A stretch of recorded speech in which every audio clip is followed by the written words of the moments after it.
इनसे मिलिए। ये हैं सुप्रीम कोर्ट में इकलौती महिला जज जस्टिस नागरत्ना, और आज इन्होंने देश की सुप्रीम कोर्ट कॉलेजियम का जो सच दुनिया के सामने रखा है वो अपने आप में ऐतिहासिक है। वैसे तो 34 जजों की संख्या में सिर्फ एक महिला जज का होना अपने आप में शर्मनाक है, मगर इन्होंने जो हिम्मत दिखाई है, जिस सच को बयां किया है, वो हिंदुस्तान की आधी आबादी के लिए गर्व का विषय है। वैसे गर्व का विषय तो पूरे भारत के लिए, मगर समझने वाली बात यह है कि 5 जजों के कॉलेजियम में 4 लोग किसके इशारे पर काम कर रहे हैं और किसके लिए काम कर रहे हैं? देश के लिए, देश की जनता के लिए, सुप्रीम कोर्ट और संविधान के लिए, या फिर किसी अदृश्य शक्ति के लिए? क्योंकि यदि देश, संविधान, लोकतंत्र और सुप्रीम कोर्ट यानी न्यायपालिका की भलाई के लिए काम कर रहे होते तो जस्टिस नागरत्ना को यह नहीं कहना पड़ता कि कॉलेजियम की बची खुची इज्जत भी चली जाएगी। ऐसा मत करिए, ऐसे ऐसे लोगों को आगे मत बढ़ाइए। और इन्हें ऐसा इसलिए कहना पड़ा क्योंकि एक जज जिन्होंने गुजरात में रहते हुए राहुल गांधी को सजा देने, उनकी सदस्यता छीनने का रास्ता खोला था,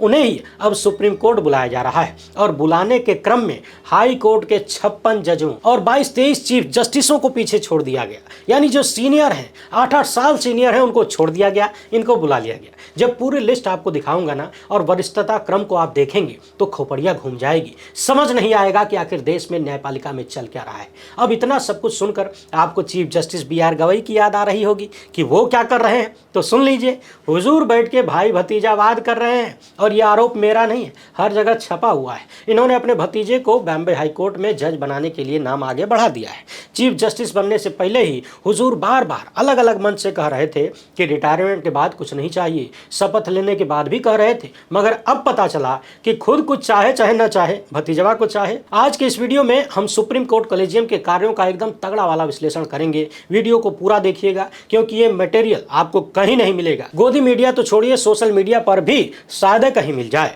हम देखेंगे कि किस तरीके से सुप्रीम कोर्ट कॉलेजियम अपने ही हाथों से न्यायपालिका के सम्मान और लोगों के भरोसे को कहीं न कहीं कत्ल करता हुआ दिख रहा है। और ये बात मेरी नहीं है, खुद कॉलेजियम की ही एक महिला जज कह रही हैं। समझने वाली बात यह भी है कि क्या यह सत्ताधारियों का प्लान है ताकि सत्ता न भी रहे तो सिस्टम अपना मजबूत बना रहे? वैसे गुजरात के जिस जज को सुप्रीम कोर्ट में बुलाया जा रहा है, उन पर बड़े वाले सेठ के पक्ष में फैसला देने और राहुल गांधी के खिलाफ फैसला देने तक की बातें चर्चा में हैं। तो सब कुछ एकदम आसान भाषा में समझेंगे। मसला बेहद गंभीर है क्योंकि हाल ही में होने वाले चीफ जस्टिस सूर्यकांत ने कहा था कि हाई कोर्ट के बहुत सारे जज अच्छा काम नहीं कर रहे हैं। अब सवाल यह है कि जब अच्छे लोग होंगे ही नहीं तो अच्छा काम करेंगे कैसे? आप लोग खासकर उन 25 चीफ जस्टिसों की लिस्ट को ध्यान दीजिएगा जहां से 22-23 लोगों को किनारे करके एक आदमी को सुप्रीम कोर्ट बुलाया जा रहा है।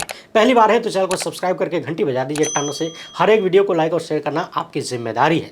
लोकतंत्र जब ढहता है और संविधान आंसू बहाता है तो उसे बचाने का काम न्यायपालिका का होता है। लेकिन यदि न्यायपालिका ही इन सब का कारण बनने लगे तो फिर कहा क्या जाए? और इन सब के पीछे का बड़ा कारण है मीडिया का गुलाम होना। यदि इन मामलों पर खुलकर चर्चा होती, तथ्यात्मक बातें होती, आलोचना होती, तो आज पूरे देश में यही मुद्दा छाया रहता। और ये सब कुछ इसलिए नहीं हो पा रहा क्योंकि लगभग पूरे मीडिया पर सेठों और सत्ता का कंट्रोल है। तो वो लोग जिसकी खाते हैं, उसी की गाते हैं, उसी की बजाते हैं। बहरहाल, हमारा काम पसंद आता हो तो इस QR कोड या फिर मोबाइल नंबर का प्रयोग करते हुए जो भी हो सके आर्थिक सहयोग भेजने का प्रयास जरूर करें। अब आगे मैं जो भी बातें बोल रहा हूं एकदम टकटकी लगाकर सुनते जाइए और क्रमवार भारत की सबसे बड़ी अदालत के कॉलेजियम की स्थिति देखते जाइए, उनके कर्म देखते जाइए। दरअसल हाल ही में सुप्रीम कोर्ट से जस्टिस बेला M त्रिवेदी और जस्टिस सुधांशु धुलिया रिटायर हुए। इसके बाद 34 जजों की सुप्रीम कोर्ट में 2 पद खाली हो गए। इन्हें भरने के लिए अब सुप्रीम कोर्ट की 5 जजों की कॉलेजियम ने 2 नाम सुझाए। इन 2 नामों में एक है बॉम्बे हाई कोर्ट के चीफ जस्टिस आलोक आराधे और दूसरे हैं पटना हाई कोर्ट के चीफ जस्टिस विपुल M पंचौली। इन दोनों लोगों को सुप्रीम कोर्ट में प्रमोट करने की सिफारिश की गई है। मगर समझने वाली बात यह है कि 5 सदस्यों में से 4 ने तो मुहर लगा दी, परंतु सुप्रीम कोर्ट की इकलौती महिला जज जो आने वाले समय में भारत की चीफ जस्टिस भी बनेंगी, जस्टिस BV नागरत्ना ने असहमति जताई। यानी 4-1 के बहुमत से फैसला तो हो गया, ये दोनों जज अब सुप्रीम कोर्ट जाएंगे। मगर एक जो असहमति है वो 4 सहमतियों पर भारी पड़ रही है क्योंकि उस असहमति के पीछे कारण है, तथ्यात्मक कारण है। और जो कारण है वो कॉलेजियम की पोल खोलता है, एक्सपोज करता है। और सिर्फ कॉलेजियम की ही नहीं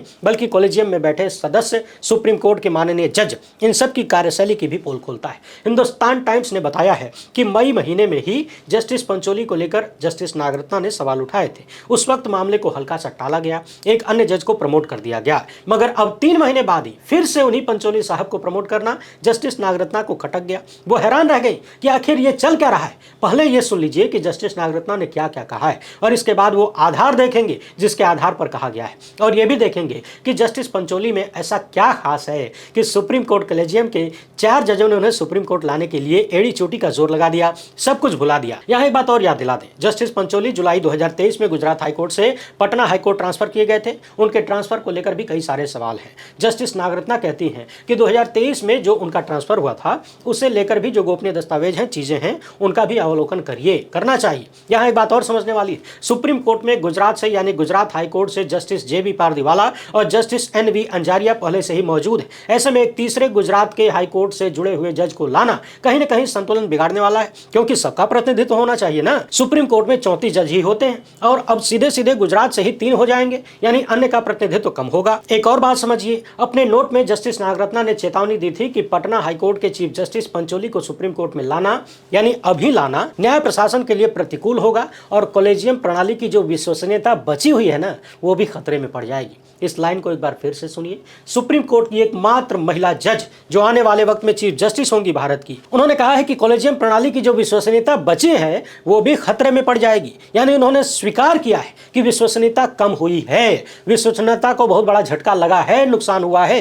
तभी तो बची शब्द का इस्तेमाल किया गया। यानी बची खुची इज्जत भी लूट जाएगी और शायद सुप्रीम कोर्ट कॉलेजियम के 4 जज, अन्य जो 4 सदस्य हैं, वो इज्जत को लुटा देने के लिए तैयार हैं। तभी तो 4-1 से फैसला हो गया। जस्टिस नागरत्ना कहती हैं कि इस तरह के फैसले अदालत के प्रशासन और उसकी छवि पर दूरगामी प्रभाव छोड़ेंगे। आपको बता दें कि जस्टिस पंचोली यदि अभी सुप्रीम कोर्ट पहुंचते हैं तो अक्टूबर 2031 से 33 तक यानी लगभग 20 महीने भारत के चीफ जस्टिस रहेंगे। और जस्टिस नागरत्ना का यह भी मानना है कि ये सुप्रीम कोर्ट यानी न्यायपालिका के हित में नहीं होगा, इसलिए यह चिंता गहरी हो जाएगी। जस्टिस नागरत्ना ने यह भी आग्रह किया था कि उनका जो असहमति नोट है वो सुप्रीम कोर्ट की वेबसाइट पर अपलोड किया जाए। अब जस्टिस पंचोली के सुप्रीम कोर्ट में पहुंचने को लेकर इतना विवाद क्यों है, उसका कारण भी समझिए। जून 2016 में यह अस्थायी जज के रूप में नियुक्त हुए, जुलाई 2023 में पटना हाईकोर्ट पहुंचे और जुलाई 2025 में पटना हाईकोर्ट का चीफ जस्टिस बनाया गया। अब अपने स्क्रीन पर इस लिस्ट को ध्यान से देखिए। आपको बता दें कि देश भर में हाईकोर्ट में जितने जज हैं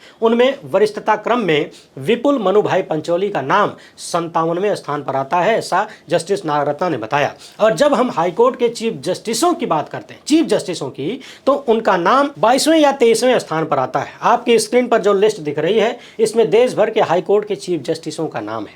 वर्तमान में वो किस हाईकोर्ट के चीफ जस्टिस हैं, सबसे पहले इसका नाम लिखा हुआ है, जगह का नाम, इसके बाद चीफ जस्टिस का नाम, अपॉइंटमेंट डेट, कब चीफ जस्टिस बने, कब रिटायर होंगे और उनका पेरेंट हाईकोर्ट कौन सा है। अब यदि हम यहाँ पर इनिशियल अपॉइंटमेंट को देखें, यानी कब ये लोग हाईकोर्ट में नियुक्त हुए, तो नाम के हिसाब से आ जाइए। यहाँ पटना के सामने विपुल मनुभाई पंचोली का नाम लिखा हुआ है। अक्टूबर 2014 में इनकी नियुक्ति हुई थी। अब जरा देखते जाइए कि इनसे कितने साल सीनियर जज बैठे हुए हैं। उनको छोड़कर जस्टिस पंचोली को सुप्रीम कोर्ट बुलाया जा रहा है, जिसका विरोध जस्टिस नागरत्ना ने किया है। और 25 चीफ जस्टिसों की इस लिस्ट में नियुक्ति तारीख के हिसाब से पंचोली का नाम नीचे से दूसरा या तीसरा आता है, यानी सीनियरिटी में 22वां 23वां नंबर है।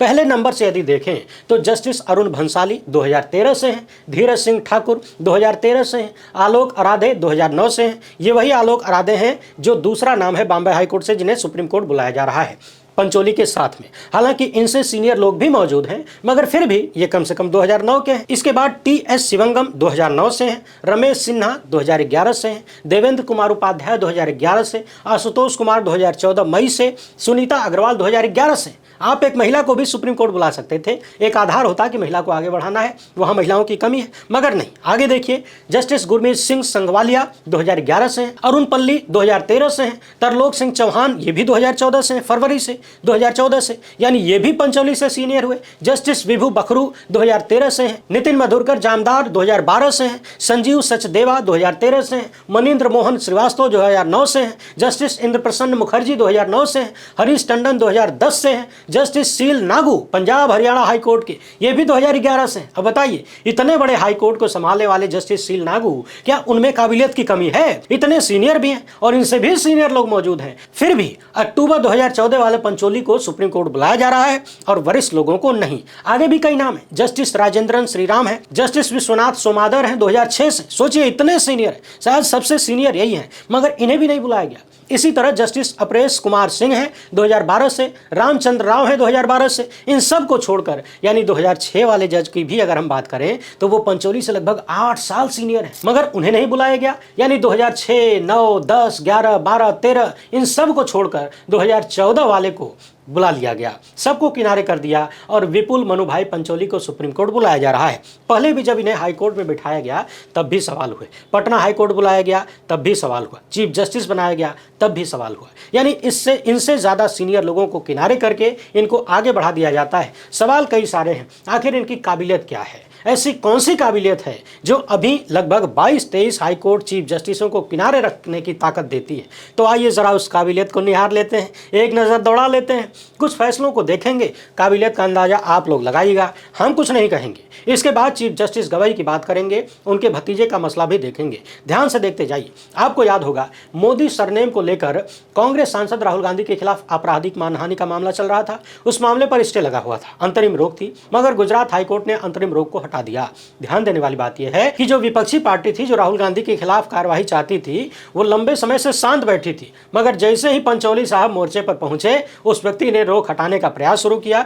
इन्होंने रोक हटा दिया और रोक हटते ही निचली अदालत ने राहुल गांधी को मोदी सरनेम के मामले में 2 साल की अधिकतम ऐतिहासिक सजा सुना दी। संसद की सदस्यता चली गई, रातों रात घर द्वार सब कुछ छीन लिया। ये सब कुछ कैसे हो रहा था? इसके पीछे कारण क्या बताया गया? क्या आरोप लगे? वो तो आप जानते ही हैं। आरोप था कि राहुल गांधी लगातार प्रधानमंत्री के परम मित्र अडानी सेठ के खिलाफ मोर्चा खोले हुए थे और कहा गया कि अडानी के खिलाफ बोलने, सवाल करने को लेकर चाहे संजय सिंह हो चाहे महुआ मोइत्रा हो, सबको सजा दी गई। महुआ मोइत्रा की भी संसद सदस्यता छीन ली गई, वो भी बिना उनकी बात सुने। अब इन्हीं पंचोली साहब का एक और काम देख लीजिए। गुजरात हाई कोर्ट में जब ये थे तो जनवरी 2022 में नेटवर्क 18 ब्रॉडकास्ट लिमिटेड और CNBC टीवी 18 के 2 पत्रकारों लता वेंकटेश और निमित शाह की याचिका को खारिज कर दिया गया, जिसमें अडानी ट्रांसमिशन लिमिटेड ने इन पत्रकारों के खिलाफ मानहानि का मुकदमा दायर किया था। यानी पत्रकारों पर मानहानि का मुकदमा था। ये लोग अदालत पहुंचे राहत पाने के लिए, मगर वहां पर जस्टिस पंचोली साहब ने पत्रकारों को राहत नहीं दी। अगर हम इन 2 खबरों को ही ध्यान में रखें तो सेठ और सत्ता बार बार नजरों के सामने आती हैं, कॉमन नजर आती हैं। अब लोग कह रहे हैं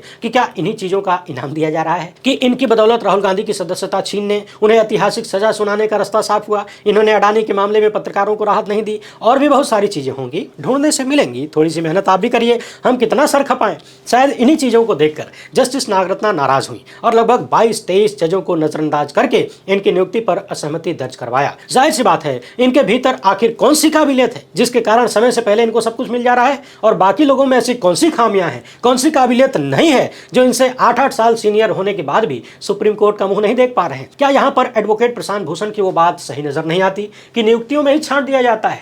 जो जज सबका मालिक एक के लिए काम करने के लिए राजी होगा, जो अपने टाइप का होगा, उसको आगे बढ़ा दिया जाएगा। जो अच्छे लोग होंगे, सीनियर होंगे, बढ़िया होंगे, ईमानदारी से काम कर सकते हैं, जो झुकने को तैयार नहीं होंगे, उनको रोक दिया जाएगा। उनको पावर मिलेगी ही नहीं, उनको पदोन्नति मिलेगी ही नहीं। क्या यहाँ पर वैसी ही किसी साजिश की बू नहीं आ रही है? सोचिए कि सुप्रीम कोर्ट के 4 कॉलेजियम सदस्य, जिसमें chief justice of India BR गवाई भी हैं, उसके बाद होने वाले चीफ जस्टिस सूर्यकांत भी हैं, जस्टिस विक्रमनाथ हैं, JK माहेश्वरी हैं, इन 4 लोगों ने एक महिला चीफ जस्टिस के होने के बाद भी, तमाम सीनियर जजों के होने के बाद भी जस्टिस पंचोली का नाम आगे किया। और सीनियरिटी भूलना ही था तो कम से कम एक महिला को आगे कर देते। कहा जाता है कि सुप्रीम कोर्ट में एक ही महिला जज थी, BV नागरत्ना, इसलिए अब कम से कम 2 होंगी, मगर आपने वो भी नहीं किया। न तो आपने महिला को आगे किया, न ही सीनियरिटी को देखा और काबिल लोगों को आगे किया। आप जस्टिस पंचोली को लेकर आ रहे हैं। आपने इनसे लगभग 3 साल सीनियर जस्टिस सुनीता अग्रवाल को भी नजरअंदाज कर दिया। बहरहाल,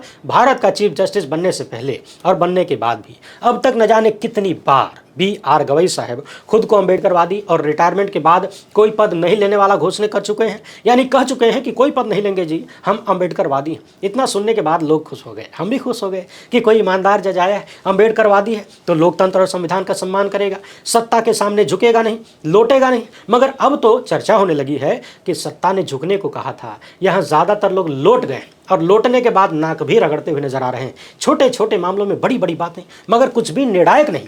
लोकतंत्र संबंधी चीजें सुप्रीम कोर्ट में लटकी रह जाती हैं। इनके पास समय ही नहीं होता फैसला देने के लिए और चीजों को बार बार गोल गोल घुमा घुमा कर लटका के रखा जाता है। हाँ, लेकिन अपने भाई भतीजा को आगे बढ़ाने के लिए भरपूर टाइम है।